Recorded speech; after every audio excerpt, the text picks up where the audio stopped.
नमस्कार, capital TV में आपका स्वागत है।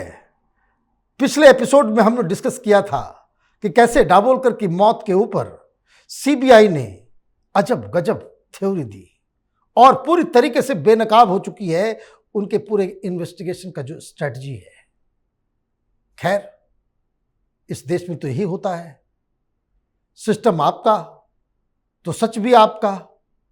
लेकिन एक और मर्डर केस जिसके ऊपर पूरे देश में बहुत बवाल मचा था, इनका नाम है कॉमरेड गोविंद पंसारे। नाम के आगे ही लिखा हुआ है कॉमरेड, तो आप समझ सकते हैं कि ये किन लोगों की छाती फट रही थी।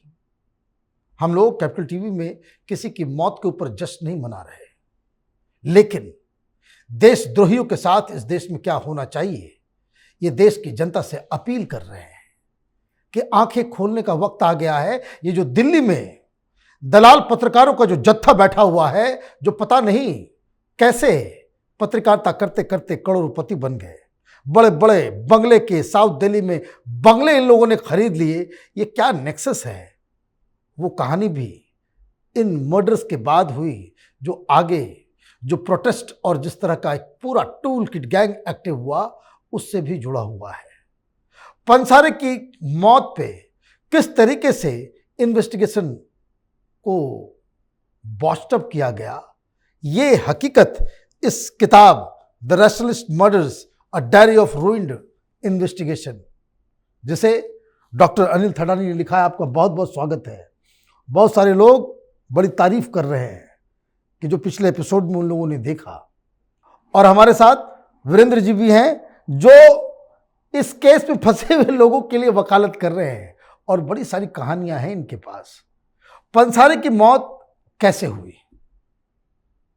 पंसारे जी और उनकी वाइफ सवेरे के समय घर के बाहर थोड़े नाश्ते के लिए गए थे, और जब लौट रहे थे तो उनके पास में से दो लोग आए एक मोटरसाइकिल पर, और उनको और उनकी वाइफ को दोनों को शूट किया और वहाँ से फरार हो गए।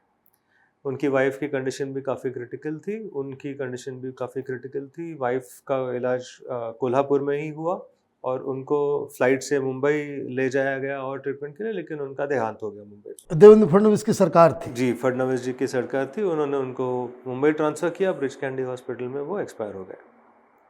तो जैसे ये हुआ है, उसी समय लोगों का बोलना शुरू हो गया कि देखिए लोगों की हत्या हो रही है, उनकी आइडियोलॉजिकल रीजन से उनको मारा गया है। जबकि Pansare was main stream politician थे, वो सीपीआईएम के पार्टी लीडर थे वहाँ कर, और वो बहुत सारे एजिटेशन में लोकल में इन्वॉल्व थे, बहुत सारे दूसरे उनके ऑलरेडी चल रहे थे। तो आप पहले उनका पॉलिटिकल साइड देखेंगे या आप उनको ज़बरदस्ती खींच के कोई आप तो डॉक्टर भी हैं, मुंबई में प्रैक्टिस भी करते हैं, सर्जन भी हैं। सरकार क्या इस तरह के किसी को भी गोलियां लगती हैं तो एयरलिफ्ट करके मुंबई लाकर के इलाज होता है क्या किसी का? नहीं, इलाज तो वहाँ भी उनका वही था, और यहाँ तो आके सेम डे एक्सपायर हो गए जिस दिन उनको एयरलिफ्ट किया गया। यही कहानी है, ये सिस्टम है, सिस्टम का मसला है ये। आम गरीब लोगों के लिए तो ये व्यवस्था नहीं है, लेकिन नाम के आगे कॉमरेड लगा हुआ है तो ये व्यवस्था हो जाती है। तो ये हिंदुओं के ऊपर इनके हमले का इल्ज़ाम कैसे आ गया? अभी आपको ज़बरदस्ती करके बांधना है। आपने इन्वेस्टिगेशन लोकल छानबीन की है, आपको कोई सुराग मिल नहीं रहा है। आपने जो आई विटनेसेस हैं उनके बेसिस पे आपने स्केच बना तो दिया है, लेकिन आपको उनके स्केचेस के साथ बिठाने के लिए कोई आदमी नहीं मिल रहा है। इन्होंने शायद फ़ोन टैपिंग किए हैं कई जगह पर। वहाँ पर एक लड़का और लड़की आपस में बात कर रहे थे। एक समीर गायकवाड़ नाम का लड़का था, और वो बात कर रहा था किसी लड़की से, और वो बात करते करते मजाक में बोल दिया, उनकी डिस्कशन पंसारे के ऊपर हो गई, तो उसने बोल दिया कि हाँ हाँ मैंने ही तो मारा उसको, और उन्होंने वो डायलॉग पकड़ के उसको अरेस्ट कर दिया। अब ये उनका नाम सब जगह चला गया, छप गया, और उनके ऊपर चार्जशीट भी दायर हो गई। लेकिन जब फ़ोन रिकॉर्ड निकाला गया और उनके ऊपर बहुत सारे आरोप लगे कि ये 50 मोबाइल फ़ोन रखता है, ये फलाने लोगों से कांटेक्ट में था, और इन्होंने पूरी प्लानिंग की, इन्होंने जंगल में ट्रेनिंग ली। लेकिन जब असलियत खुलती है, और चार्जशीटेड आदमी है, उनके ऊपर जब ये असलियत खुलती है तो मालूम पड़ता है कि ये मुंबई में थाने में थे वो जब मर्डर हुआ। उनके जो फोन रिकॉर्ड्स हैं वो दिखाते हैं कि वो मुंबई में थे, थाना है जो मुंबई के पास में शहर है, वो वहां पर थे। वो तो 400 किलोमीटर दूर थे कोल्हापुर से। और पकड़ के बंद कर दिया गया। हाँ, और सिर्फ बंद नहीं कर दिया गया, उनको एक आई विटनेस भी उनको आइडेंटिफाई करता है कि हाँ वही था। माय गॉड, आप इसके वकील हैं? मैं उस केस में बहुत सारे जनों का वकील हूँ और हमारी टीम है वहाँ पे। अब शायद यहाँ से मैं स्टोरी आगे चालू करूँ क्योंकि हमारे पास वक्त कम है। उसका स्टेटमेंट ऐसा था कि पानसरे का हो गया, अभी वागले का करना है क्या। तो इसमें कहीं पे भी पानसरे को मैंने मारा ऐसा कुछ भी नहीं आता। क्या वो अपनी एक महिला मित्र से वो कह रहा है पानसरे का हो गया, वागले का करना है क्या। इतना सादा सिंपल प्लेन स्टेटमेंट है जो एक जोकिंग स्टेटमेंट है, आप मजाक बाजू में रख दे तो भी मैंने गोविंद पानसरे को मारा था, ये सेंटेंस और ये सेंटेंस में बहुत बड़ा फर्क आता है। एक बात रही। एक बात दूसरा ये हो गया, जैसे मैंने दाभोलकर केस का बताया कि कैसे सीबीआई ने डॉक्टर तावड़े को पकड़ा और सारंग अकोलकर और विनय पवार ने गोली मारी करके बोल दिए थे। इसके पहले ये समीर गायकवाड़ को पकड़ लिया था। आई विटनेस है जो बोल रहा है मैंने उसके कपड़े देखे, उसके जूते देखे, जूतों की लेस देखी, उसकी जींस का कलर देखा, ये वो सब आता है। 2 मिनट में इसने सब कुछ देख लिया था। और सेम स्टोरी है, एक छोटी गली है जिसमें कोई जा नहीं रहा था, वो उस कॉर्नर से उस पानसरे की हाउसमेड और ये साइकिल से जा रहा था स्कूल गोइंग स्टूडेंट ये था। ये दोनों ऐसे जा रहे थे, पीछे से एक गाड़ी आ गई, गोली मार के चली गई। अब 1 साल के बाद जब मतलब समीर गायकवाड़ की अरेस्ट होने के बाद जो सीबीआई ने किया, तो सीबीआई का कॉपी तो करना था। तो एसआईटी ने 1 साल के बाद डॉक्टर तावड़े को जेल से अरेस्ट कर दिया जो दाभोलकर केस में अंदर थे और चार्जशीट लेके आए। अब बोल रहे हैं कि ये जो 2 लोग गए ये सारंग अकोलकर और विनय पवार थे। कैसे? उमा पानसरे कहती है ये ऐसे गए, हमने उन्हें देखा, उन्होंने हमें देखा, हम चलते रहे, ये हमारे पीछे गए और पीछे से गोली मारी। अब पीछे से गोली मारी, आप कैसे बता सकते कि भाई पीछे से किसने गोली मारी? खैर ये छोड़ दीजिए। एक बाइक के पे अगर 2 आदमी थे जिसमें पीछे बैठा हुआ समीर गायकवाड़ था जिसकी शूज, लेस, जीन्स का सब कलर पता था, तो ये एक आदमी का तो आपको छानबीन करनी थी, 2 अचानक दूसरे कैसे आ जाते हैं?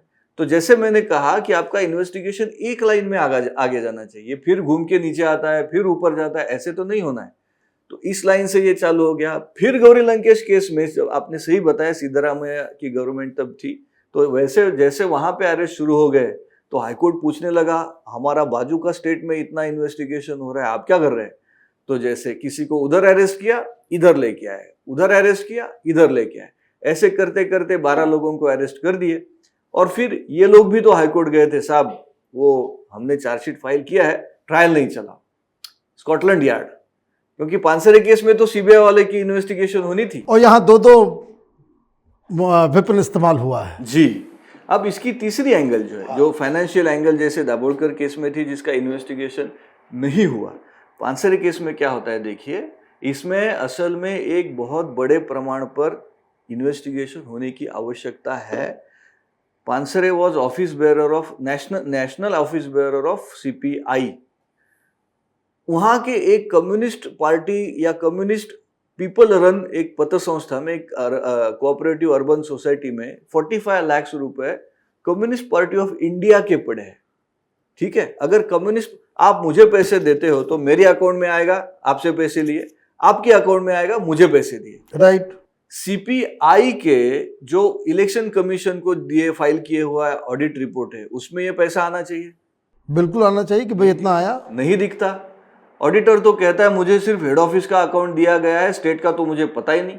अब सवाल ये उठता है कि वो 45 लाख क्या था? या वो सीपीआई का काला पैसा था, पानसरे का काला पैसा था, या नक्सलवादियों को देने के लिए पार्क किया हुआ अमाउंट था? इसकी भी तो छानबीन होनी चाहिए। कोई कुछ नहीं बात करेगा, कोई इसकी कोई कहीं पे भी इन्वेस्टिगेशन नहीं करेगा। अब जो सीसीटीवी कैमरा का फुटेज है उसमें भी तो दिखता है कि एक ही गाड़ी थी, 2 ही लोग थे। अब 2 में से एक ये है और 2 वो है, ऐसे कैसे हो सकता है? इसका जवाब ना कोर्ट पूछ रहा है, ना मीडिया पूछ रही है, ना लोग पूछ रहे हैं, ना खुद कम्युनिस्ट पूछ रहे हैं। जब तक आप हिंदुत्वनिष्ठों को अरेस्ट करते जाओगे तब तक हम कुछ नहीं बोलेंगे। लेकिन अगर आपने किसी भीमा कोरे गांव में जो इतनी आगजनी हुई जिसका पूरा देश भर में लाइव हुआ, उसमें किसी को अगर आपने पकड़ लिया तो ह्यूमन राइट की अवहेलना जो है शुरू हो जाती है। तब क्या होता है साहब, तब रोमिला थापर सुप्रीम कोर्ट सीधे चली आती है, सुबह पिटीशन फाइल होती है, इमीडिएट मेंशन होती है 11 बजे साहब मैंने एक पिटीशन फाइल की है, वो पेपर उधर प्रोसेसिंग हो रहा है, मेरा दोपहर में सुन लो। अब सुप्रीम कोर्ट में ये लंबी कतार है, वो दोपहर में सुनी जाती है। फिर वो कहते हैं कि हाँ एक काम करते हैं, ये लोग जो है ये बड़े बहुत अच्छे सामाजिक काम करने वाले हैं जिसका कोई प्रूफ पिटीशन में नहीं है या ऑर्डर में नहीं है। और फिर वहां पे वो बोलते हैं एक काम करो, जब तक हम नहीं कहते उनको घर में ही रखो। अब मेरा ये सादा सवाल ये है कि हाउस अरेस्ट का प्रोविजन कौन से कानून के किताब में है? मैंने तो देखा नहीं है भाई। सुप्रीम कोर्ट हो तो भी कानून के दायरे से बाहर नहीं जा सकती, ये कहाँ पे है नहीं। बाद में आप पिटीशन डिसमिस कर देते हैं, लेकिन जब तक ये 30 दिन 40 दिन पिटीशन चली तब तक तो ये हाउस अरेस्ट में रह गए। तो यहाँ पे एक न्याय है, यहाँ पे दूसरा न्याय है, ये ऐसा है क्या है? तो पंसारी के केस में अब लेटेस्ट पोजीशन क्या है इसमें? लेटेस्ट पोजीशन ऐसी है कि ये जो मैंने बोला कि साहब हमारा ट्रायल नहीं चलने दो, बड़ी समस्या हो जाएगी वाला जो पिटीशन उन्होंने किया था जनवरी में, वो उन्होंने ही मार्च 21 में विड्रॉ कर दिया। उसके बाद अभी ट्रायल चालू हो गया। इसके बीच में और एक डेवलपमेंट होता है, आप देखिए supreme court high court monitor कर रहा है। मॉनिटरिंग क्या होता है? ठीक से चल रहा है ना, ठीक से हो रहा है ना। अब 15 से 22 तक मॉनिटरिंग होने के बाद अभी तक ठीक से चल ही रहा है। आप एटीएस को ट्रांसफर कर देते हो, इन्वेस्टिगेशन स्पेशल इन्वेस्टिगेटिंग टीम से एंटी टेररिज्म स्क्वाड को दे देते हो। इसका मतलब है पहले वाले के ऊपर आपका विश्वास नहीं है, तो आपने क्या किया, तो उन्होंने क्या फाइल किया, चल क्या रहा है। ये ऐसे ही अधर्म लटका हुआ है। आपने हिंदू संगठनों को बदनाम कर दिया, नाम उछाल दिया, गूगल में आप कीजिए हर जगह मिल जाएगा, हिंदू संगठनों ने मार दिया, सारी तरह से आपने कीचड़ उछाल दिया। हिंदू समाज और हिंदुस्तान को आपने बदनाम कर दिया और सारे लोग चैन से सो रहे हैं। यही है। और इसीलिए ये किताब का महत्व है कि कोई खड़ा होकर बोल रहा है, ये पढ़िए। आपको बहुत बहुत धन्यवाद, आपने हिम्मत दिखाई, किताब को लिखा। जो लोग भी इस तरह के केसेस में इंटरेस्ट अगर आपका है, ये किताब आप ज़रूर पढ़ें, क्योंकि सारी डिटेल्स, वीडियो में तो सारी डिटेल्स हम डिस्कस नहीं कर पा रहे हैं, लेकिन किताब में तो सब कुछ है। इसको आपको ज़रूर ख़रीदना चाहिए, पढ़ना चाहिए। वीरेंद्र जी, आपका बहुत बहुत धन्यवाद, आप डिटेल में सब कुछ बता रहे हैं। अगर आपको ये वीडियो पसंद आया तो आप इसे लाइक करें, शेयर करें और कैपिटल टीवी को सब्सक्राइब करें। धन्यवाद।